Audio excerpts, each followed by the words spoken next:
Hey, what's up, guys? Happy Monday. Hope you had a great weekend and enjoyed the fight in Mexico. The big homecoming for Canelo Álvarez, who takes care of business against John Ryder, drops him twice, busts up his nose, bloodies his face up, dominates the fight. You'd be hard-pressed to give Ryder a round or two at best. It's a virtual shutout.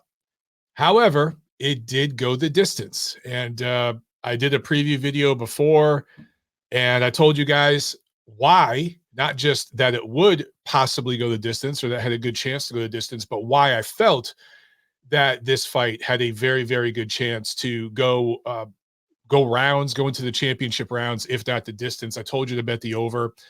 Look, I've had the last few, that I've talked about, I've got pretty spot on. You got to give me that. A lot of you guys show up and criticize when I get one wrong, but you never show up when I get most of them right. All right. I'll stop with that.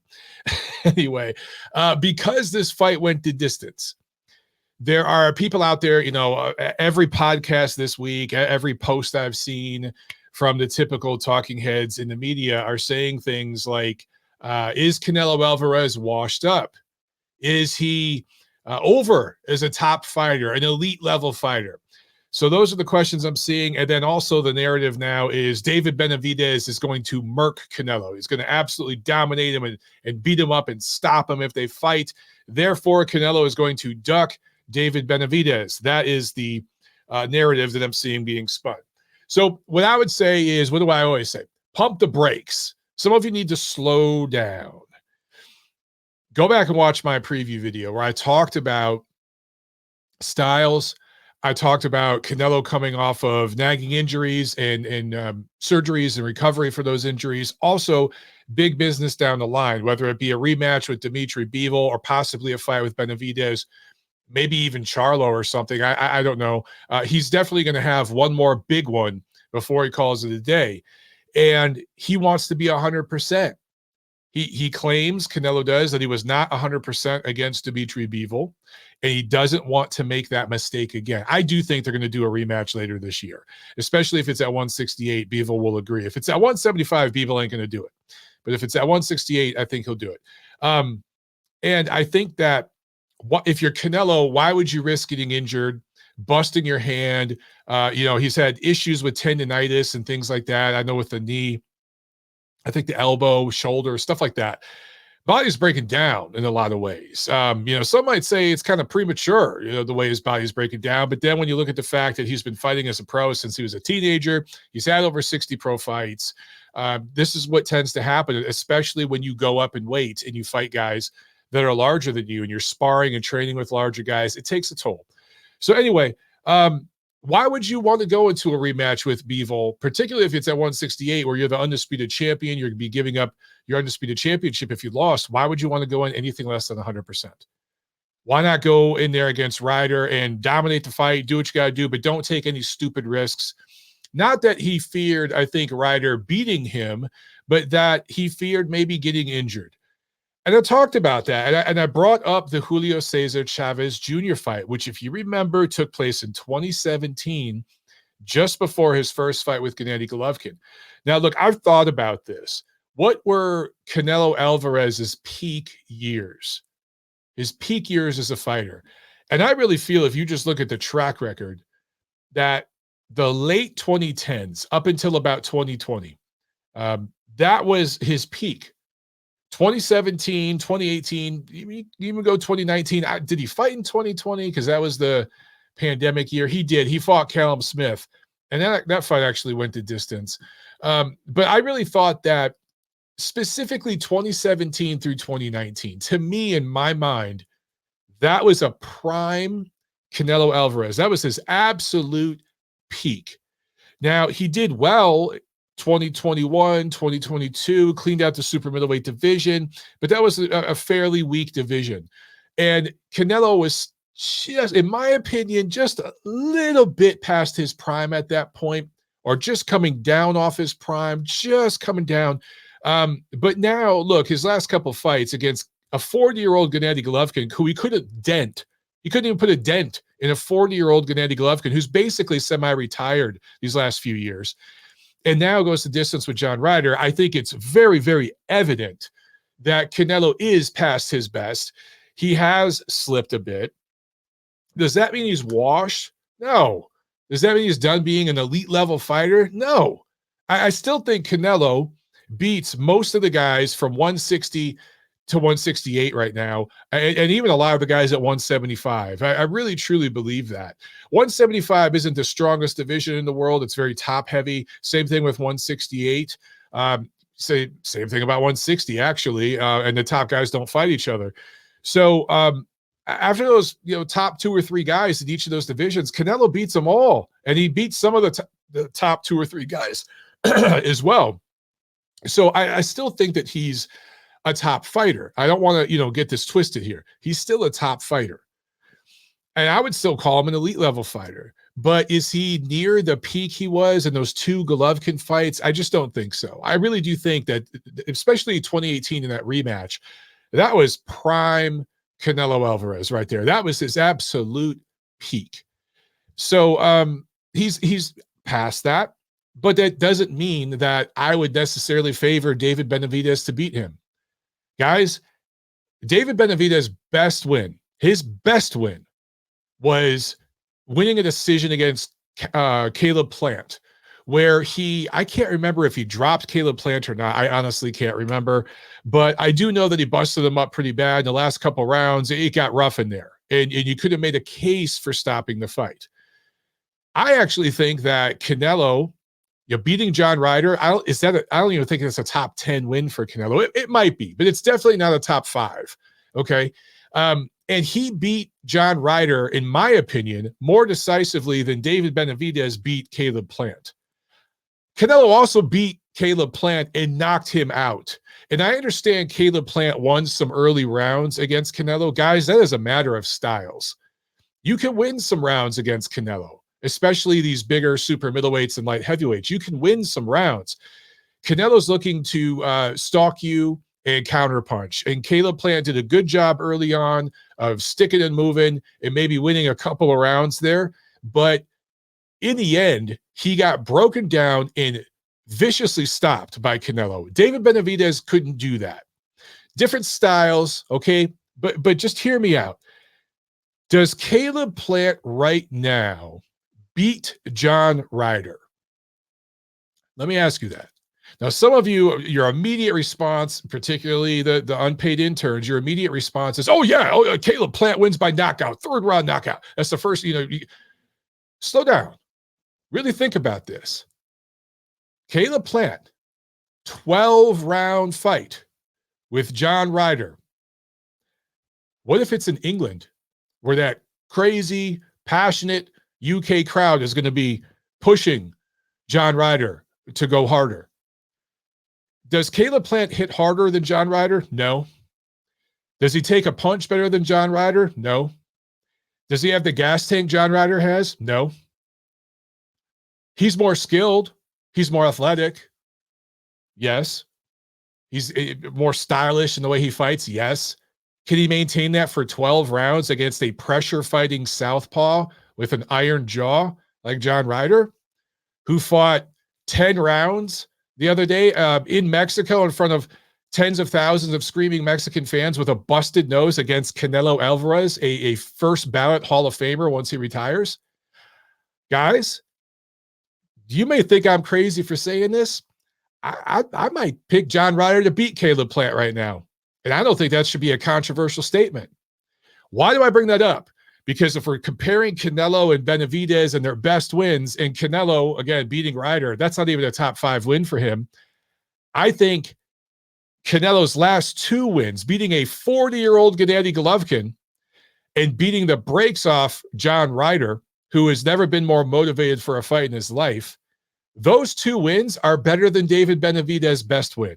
Now, none of that means anything in head-to-head. I understand that. But for those of you who are just saying, oh, my God, David Benavidez is a scary fighter. He's the boogeyman. He would just brutalize Canelo Álvarez. I don't know. Slow down on that, okay? You're basing that off of him winning a decision, a dominant decision over Caleb Plant, who a year and a half prior was brutally stopped by Canelo Álvarez. So slow down. All that being said, I tweeted about this weekend. It is evident that Canelo has lost a step. He's not his peak in his peak years. And at some point, guys like Benavidez, guys even like Charlo maybe could beat him. And Bivol already did. I do think Bivol will win a rematch. I think Beterbiev would brutalize him. I don't think that'd be a smart fight for him. But yeah, it's going to happen. It's starting to happen. And I talked about this on Twitter this weekend. I tweeted about the fact that it feels like we're seeing a changing of the guard. And this is something that happens in all sports, including boxing.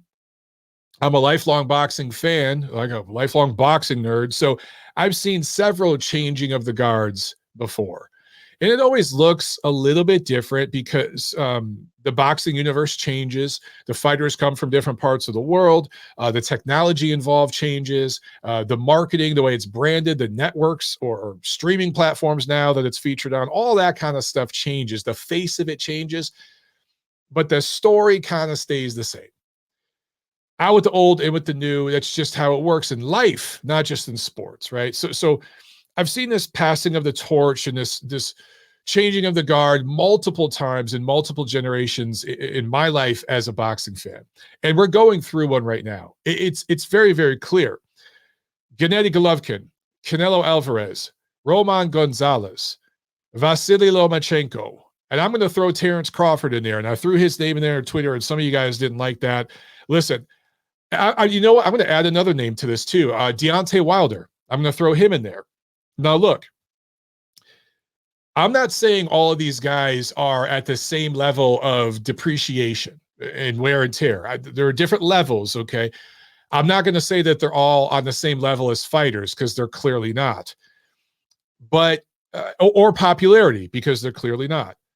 But they were the top names or the most popular names among them, seen as the top fighters, pound for pound, some of them, the best champions.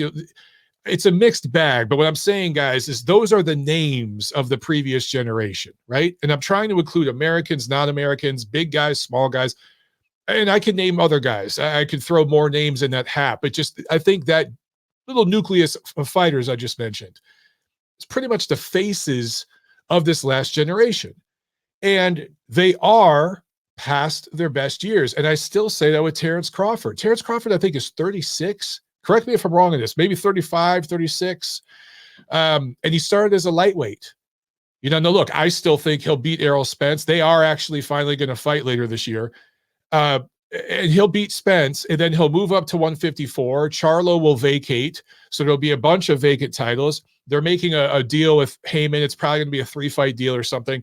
He'll end up fighting for a title at 154. He'll win a title there, maybe have a defense, and then retire. He's going to be retired in a few years. So is Canelo. So is Gennady. Deontay Wilder is one knockout away from potentially losing part of his brain. I mean, he's been brutalized in a lot of fights. And depending on which way he goes, it could get real ugly for him real soon. These guys are all on their way out. Lomachenko, even if he turns back the clock and beats Devin Haney, and right now, that's the next fight, talking about turning the page and changing of the guard, that's the next symbolic fight coming up. And that's what, May 20, later this month. So that's going to be very, very symbolic. And we'll see what happens, right? But you have to, at least on paper, favor Devin Haney. And throughout boxing history, 99% of the time in these types of matchups, the young man wins. And Top Rank knows what they're doing with this kind of thing. They've done it a million times. But even if Lomachenko turns back the clock and beats Devin Haney, which would be a substantial win, that'd be huge because Devin Haney's a welterweight who somehow gets down to lightweight. And Lomachenko's a featherweight who fights above his weight because all the featherweights ducked him. And now he's old and just doesn't want to stress himself to make weight. If he wins, there's this other guy named Shakur Stevenson. And I'm sorry, Lomachenko fans, Loma ain't beating Shakur Stevenson. And that fight really wouldn't be relatively close. Prime Lomachenko against Shakur Stevenson, different story, which goes back to my point. These guys are past their best years. It's a changing of the guard. New guys are coming up. Sticking with my theme here and the symbolism, a couple weeks ago we had Gervonta Davis and Ryan Garcia. And I had to have a coming to Jesus moment a little bit when I saw the success that fight had on pay-per-view. It apparently did 1 million pay-per-view buys. Okay. I looked at that fight and I still look at it and I don't get it. I don't get why was this such a huge fight for young fans? It was huge because these fighters, particularly Ryan Garcia, are very popular on social media. And that's what made it big. It doesn't really matter that neither one of them has fought elite level opposition really until they just fought each other. And I wouldn't classify Ryan Garcia as an elite level fighter. I think we've seen the evidence of that. There are other fighters lower ranked than Garcia who did much better against Gervonta Davis than Ryan did. Although he was depleted at a catch weight, rehydration clause, blah, blah, blah, blah, blah. I won't go down that road again. But seeing how big that fight was made me realize, wow, dude, this is like the new generation. And I need to get with the times.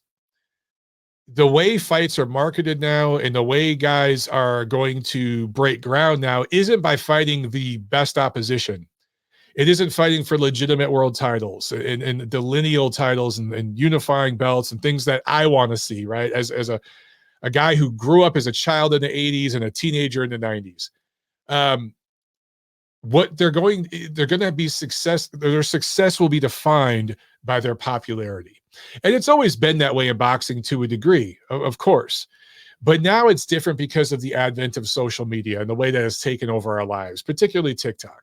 And Ryan Garcia is a TikTok superstar, right? So anyway, it just made me realize, like, wow, I have to open my eyes to the way things have changed. And I have to, instead of always bitching and always saying these guys aren't the most proven, which is true, I need to also acknowledge that their popularity breaks through their accomplishments. It transcends that. So Tank Davis can keep fighting B-level guys for WBA regular belts and stuff like that, and never fight guys like Devin Haney, Shakur Stevenson, Vasily Lomachenko, Regis Prograis, Josh Taylor. He doesn't have to fight those guys. He just has to be popular and fight other guys that can make him more popular. So that's where we're at. And Tank is the new face of American boxing. He's not the face of boxing. That is still Canelo Álvarez.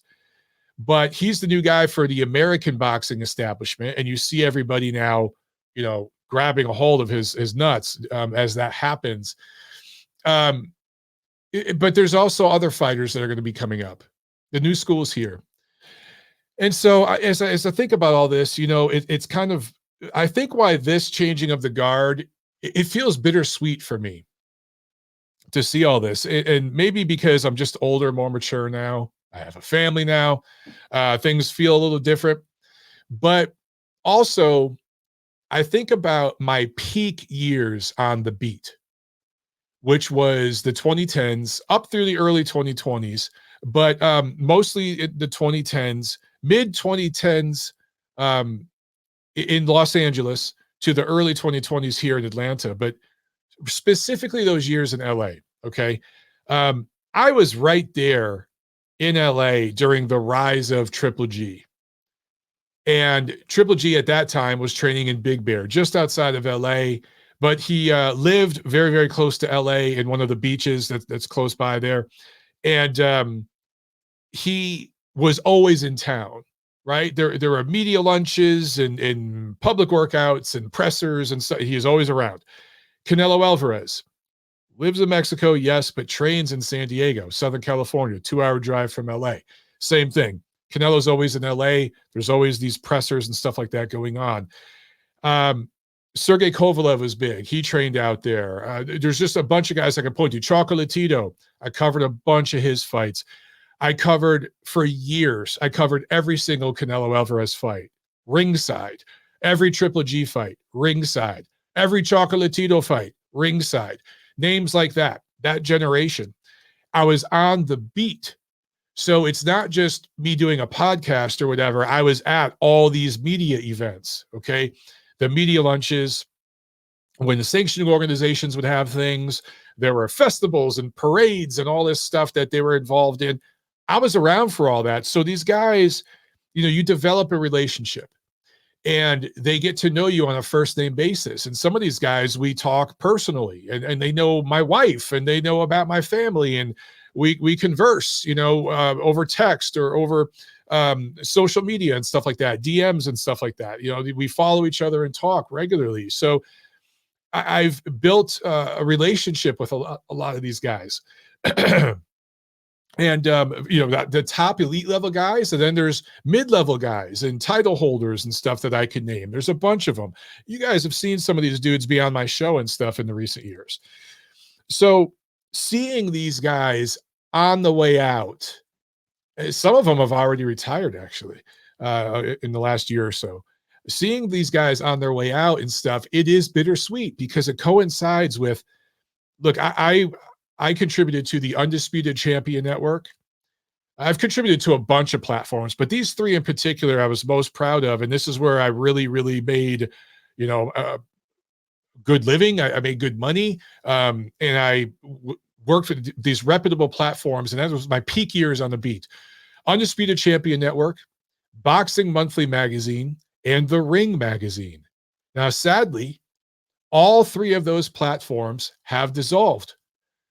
Undisputed Champion Network, the co-founder died, and the other co-founder didn't want to keep going on, so that dissolved.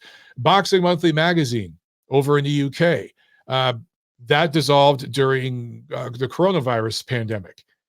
And The Ring Magazine, in its 100th year of existence late last year, the magazine ended print. Now, they still have a website, but it's kind of a skeleton crew running that site. Several guys were let go, not just me, when the magazine ended last year. And so there was budget cuts and a complete restructuring over at Golden Boy and the Ring Magazine side of it. So those three entities are kind of no more, right? And I was a big part of all three of them, a big contributor to them, at least in those years. Of course, Ring Magazine's been around for 100 years. I've only been around for a lot less than that. But those platforms went away at the same time this generation is winding down and this new generation's coming up. And the way the sport is marketed and branded, and my peak years on the beat, again, I go back to the Canelo Golovkin fights. Those two fights in 2017, 2018, those were the super fights of this last generation. And I understand that there are other big events and stuff, but guys, the two big super fights, global super fights, were Canelo Golovkin. And for a couple of years, there was a buildup, and everybody wanted to see those fights. And out in Los Angeles, everyone was talking about it. And LA's the media capital of the world, right? It's the entertainment business capital of the world. So it just felt huge. And I was there for those fights. I covered both of them extensively for multiple platforms. I was doing radio shows, TV spots. I was doing all kinds of stuff, being involved. And through my relationship with Golden Boy, I had access to Canelo. And I had access to Golovkin just for a while because of my relationship with Tom Loeffler. But also I developed a relationship with Abel Sanchez, Triple G, the whole Sanchez family, all those guys. So it was very, very special to be around all that. And being around those big, big super fights, being there, being a part of it all. And also it was HBO, it was the last years of HBO pay-per-view. HBO, in my opinion, on a production standpoint, was the peak of boxing programming. And now it's gone. So HBO boxing's gone. Boxing is kind of on all these streaming apps now. And again, it's just changing. The way this sport is marketed and branded, it's changing. Boxing's on TikTok. It's on Instagram. That is where a lot of promotion is taking place, particularly with the fighters themselves. So things are just changing in the guard in a lot of different ways. And just seeing all that coincide with each other, not just the fighters changing, but the platforms, the media, the way all of it's packaged. It's very interesting to me and very, very bittersweet. It all coincides with me starting my new family. It's been a very interesting time for me, very I think the retrospective is the word, introspective. But we are definitely seeing a changing of the guard. And I think that over the next year or two, 24 months or so, you're going to see the pound for pound list change dramatically. You're going to see half the guys in the pound for pound list, the most accomplished guys, haven't even fought yet this year. So some of these new guys like Gervonta Davis, do I think he has pound for pound accomplishments? No, but he's fought 3 times in the past year. So if you put him in your pound for pound list right now, just kind of by default, I ain't mad at you. I get it, because these other guys haven't fought. Usyk hasn't fought. Crawford hasn't fought. A bunch of these other guys that are on the pound for pound list. So there are going to be new, fresh faces coming in. If you got Haney's about to fight Lomachenko, if he beats Loma, Haney's on that pound for pound list, especially with all those other guys not fighting. If Stevenson wins his next fight, boom, he's in there, right? So on and on I can go.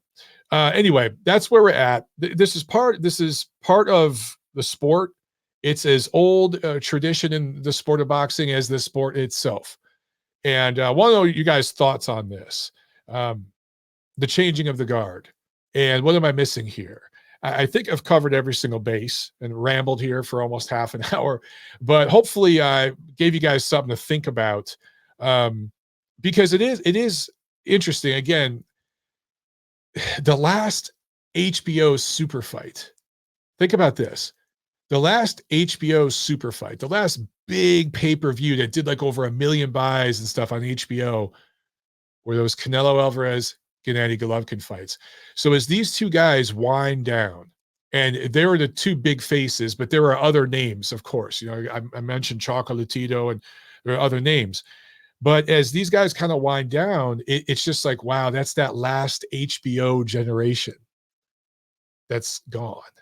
And the new guys on the pound for pound list, the new stars of the sport, never fought on HBO, not even as prospects, right? They've been on streaming platforms and stuff their entire career. It's just a very different, I could say interesting time. And it's exciting in certain ways, particularly if you're a younger fan who's new to the sport and you don't really know any different.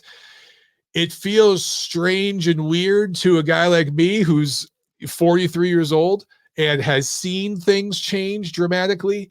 But I'm trying to level up and adjust to this, and kind of own it. Okay. So give me some time and give me some credit for trying, but it's an interesting time in the sport. It's definitely a time like no other.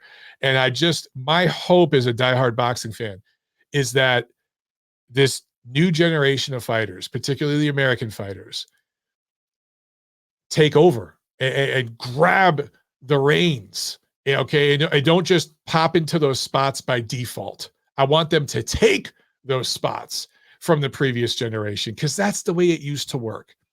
And so one example of that would be if Devin Haney decisively defeats Vasily Lomachenko. That is taking it from the previous generation if you're the new guy. That's what we need to see. We need to see more of that.